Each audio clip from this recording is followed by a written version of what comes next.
اس سے تو آپ کے اقتدار کا بھی جو ہے نا خلاص ہو جائے گا، ختم ہو جائے گا۔ یہ لوگوں کو بھڑکاتا ہے، آپ کے خلاف باتیں کرتا ہے۔ تو عیسیٰ علیہ السلام کے خلاف بھی یہی اہل کتاب تھے جن کا ذکر اللہ کریم فرما رہا ہے کہ یہ ہے تو کتاب کے وارث لیکن برے وارث ثابت ہوئے، جانشین برے جانشین ثابت ہوئے۔ تو اللہ فرماتا ہے کہ یہ مال و دولت کو بطور رشوت لے لیتے تھے، مال و دولت کو بطور، یعنی کہ یہ بیماری حضرت انسان میں بڑی پرانی ہے کہ پیسے لے کر فتویٰ دے دینا، یہ بیماری حضرت انسان میں بڑی پرانی ہے، آج بھی ہیں ایسے ماشاءاللہ کہ آپ کو فتویٰ لینا چاہیں تو سو کالڈ مفتی ہمارے معاشرے میں پائے جاتے ہیں جو پیسے لے کر آپ کو آپ کی مرضی کا فتویٰ دے دیں گے۔ تو یہ انہی لوگوں کا تسلسل چلا آ رہا ہے، یہ انہی لوگوں کا۔ بھائی اگر اہل یہود کے وارثین میں جانشین میں برے لوگ ہیں تو اہل قرآن کے جانشینوں میں بھی برے لوگ ہیں، اور یہ قیامت تک نظام رہے گا اسی طرح، جہاں اچھے لوگ ہوں گے وہاں برے لوگ بھی ہوں گے۔ تو اللہ نے فرمایا کہ یہ مال اور دولت لے لیتے بشور لطوت، سب کچھ کرنے کے باوجود پھر بھی یہ کہتے کہ اللہ ان قریب ہمیں بخش دے گا۔ ان کو یہ زوم تھا، وہ کہتے تھے ہم نبیوں کی اولاد ہیں۔ بنی اسرائیل جو تھے نا، نبی اکرم صلی اللہ علیہ وآلہ وسلم کے ساتھ محاسمت کا ایک بہت بڑا سبب یہ بھی تھا کہ آپ بنی اسرائیل میں سے نہیں تھے، وہ اپنے آپ کو دنیا سے بڑھتر اور افضل سمجھتے تھے، جا کہ اللہ کریم نے ان کو فضیلت عطا کر رکھی تھی، اس میں کوئی شک نہیں کہ بنی اسرائیل کو اللہ نے فرمایا کہ میں نے تم کو دوسری امتوں پر فضیلت دی، یہ حق ہے یہ بات لیکن جو فضیلت تاجدار کائنات صلی اللہ علیہ وآلہ وسلم کو اللہ کریم نے عطا فرمائی وہ کسی اور کو، اور نہ آپ کی امت کو جو فضیلت عطا فرمائی وہ کسی اور امت کے پاس ہے۔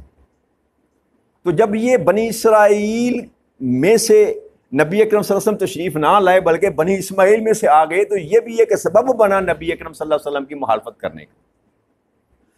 اور پھر یہ مدینہ میں جو بستے تھے یہود جو اہل کتاب تھے، ان کا دھندا بھی یہی تھا، پیسے لے کر دو نمبری کرنا، فتوے دینا۔ امیر کی بیٹی یا بیٹے نے گناہ کر لیا تو اور سزا، غریب کی بیٹی نے بیٹے نے کو گناہ کر لیا تو اور سزا، یہ عام تھا اس معاشرے میں۔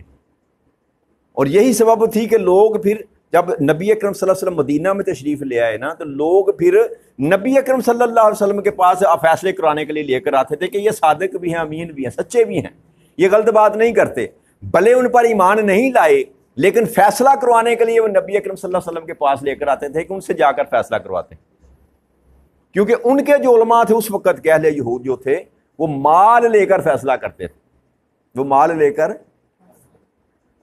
تو آج ہم لگتا ہے ہم اسی 15 صدیاں پیچھے ہی بیٹھے ہوئے اسی دور میں۔ ہمارے ہاں بھی اب فیصلے جو ہیں وہ یہاں بندہ دیکھ کر ہوتے ہیں، نسب دیکھ کر ہوتے ہیں، یا مال دیکھ کر ہوتے ہیں۔ یہاں بھی انصاف والی کو بات دور دور تک کہیں نظر نہیں آئے گی۔ چھوٹے سے چھوٹے معاملے سے لے کر بڑے سے بڑے معاملے میں چلے جائیں آپ، یہاں پر آپ کو انصاف میسر نہیں آئے گا۔ اور جس طبقے کی اللہ کریم ذکر کر رہا ہے نا کہ یہ جانشین کم تر دنیا کے بدلے جو تھے نا، انہوں نے ساری اپنی آخرت خراب کر لی، تو وہ طبقہ بھی درجہ اتم ہمارے درمیان موجود پایا جاتا ہے۔ تو اللہ فرماتا ہے ذرا ان سے پوچھیں ہیں میرے محبوب، جب میں نے ان سے یہ وعدہ لیا تھا کہ جو کچھ میں نے تم کو بتایا ہے، جو تم نے پڑھ لیا ہے لکھا ہوا، بس اسی کو بیان کرنا۔ اللہ کی طرف سے جو موسیٰ علیہ السلام لے کر آئے، داؤد علیہ السلام لے کر آئے، یا عیسیٰ علیہ السلام لے کر آئے، جو بھی حکم رب کریم کی طرف سے آتا رہا، اللہ فرماتا ہے پوچھو ان سے، میں نے کہا تھا کہ حق بات کے سوا کوئی اور بات نہ کرنا۔ تو لیکن یہ کیا کرتے، اس کے باوجود انہوں نے ان نافرمانیوں کا سلسلہ اپنا ختم نہ کیا۔ قرآن کریم کی ان آیات میں جہاں یہودیوں کا ذکر فرمایا اور اپنی نافرمانیوں کے باوجود اپنی آخری زندگی کو خراب کرتے رہے، دنیا بنانے کے چکر میں اپنی آخرت کو خراب کرتے رہے، تو آج کے مسلمانوں کا بھی یہی حال ہے کہ ہم بھی دنیا کمانے کے چکر میں اپنی آخرت کو بلائے بیٹھے ہیں، اور یہ بدعمالیاں جو ہم کر رہے ہیں یہ اسی کا سبب ہے کہ ہم نے بھی حق بات کو چھوڑ دیا، اصل کو چھوڑ دیا، جو اللہ اور اللہ کے رسول نے تعلیمات دی اس کو پسے پشت ڈال دیا، اور من چاہی زندگی گزارنے کے لیے، دنیا کی آسائشیں حاصل کرنے کے لیے جھوٹ مکر فریب جو کچھ ہم سے بن پڑتا ہے ہم کرتے ہیں، اور کوئی طبقہ اس سے بری، کوئی ایک طبقہ ایسا نہیں ہے جن پر رشک کیا جا سکے کہ ہاں یہ طبقہ ایک ایسا ہے جو اس وقت ان بیماریوں سے بچا ہوا ہے۔ حضرت معاذ بن جبل رضی اللہ تعالیٰ بیان کرتے ہیں، ہمارا حال بیان کر رہے ہیں، حدیث مبارک میں ہے، آپ فرماتے ہیں کہ ان قریب لوگوں کے سینوں میں قرآن اس طرح بوسیدہ ہو جائے گا جس طرح کپڑا بوسیدہ ہو کر جھڑنے لگ جاتا۔ استغفر اللہ العظیم۔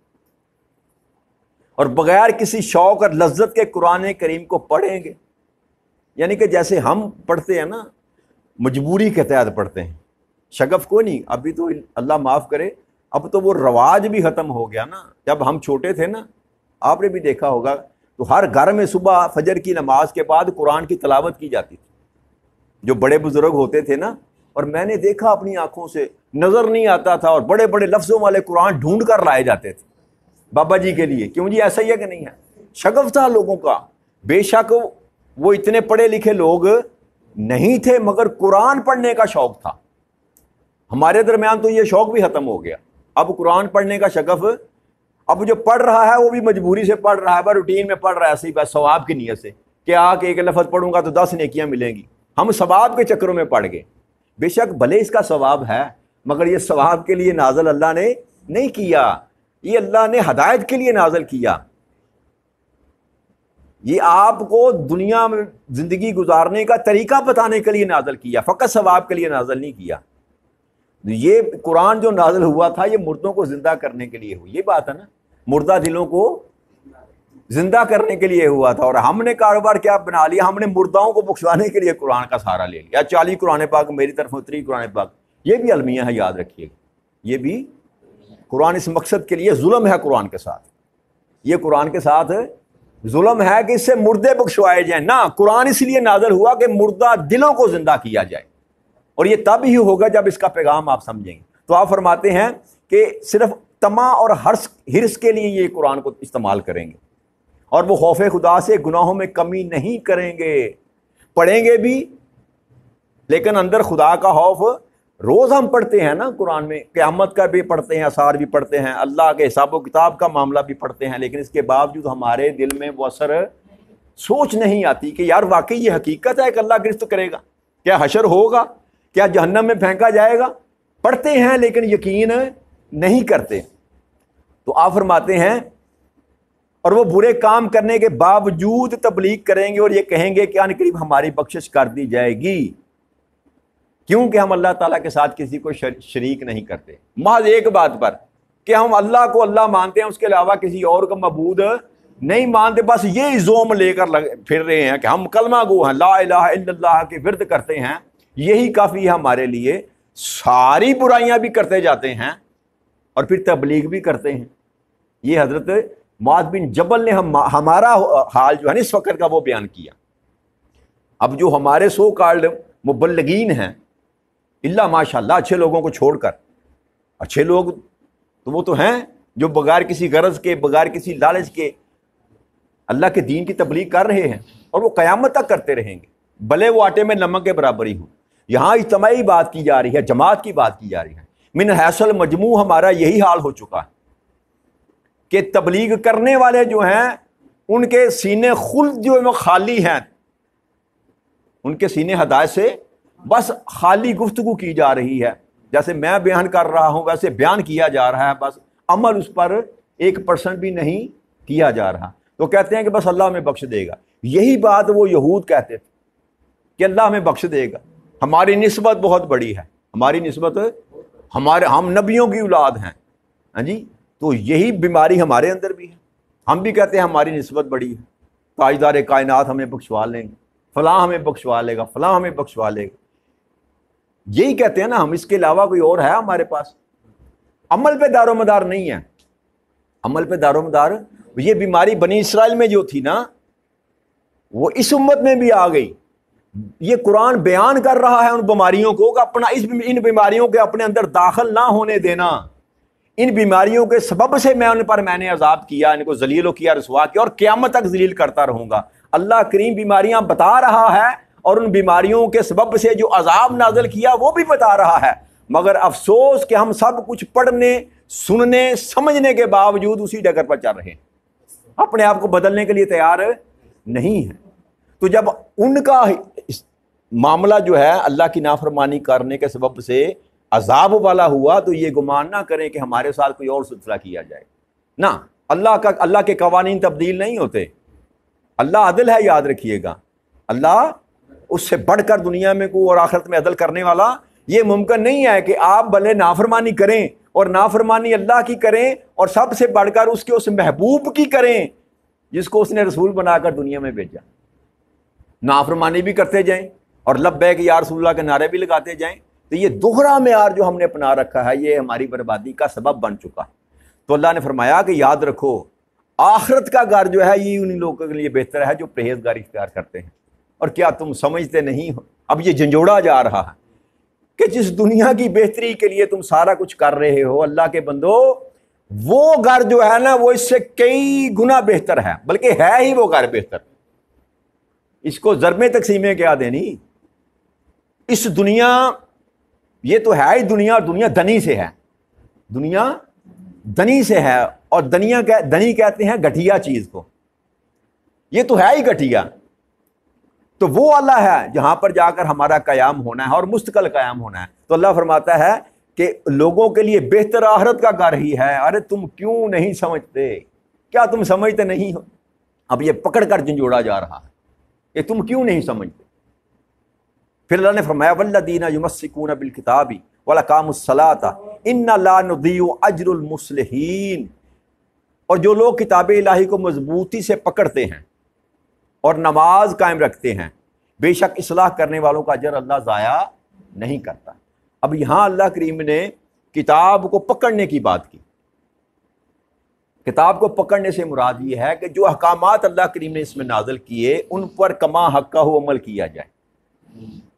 یہودیوں کے لیے تورات اس دور میں، اب نہیں، ان کے لیے تورات تھی کہ جو کچھ اللہ نے فرمایا اس پر عمل کرتے اور نماز پڑھتے رہے، جس طرح کی بھی نماز ان پر فرض تھی۔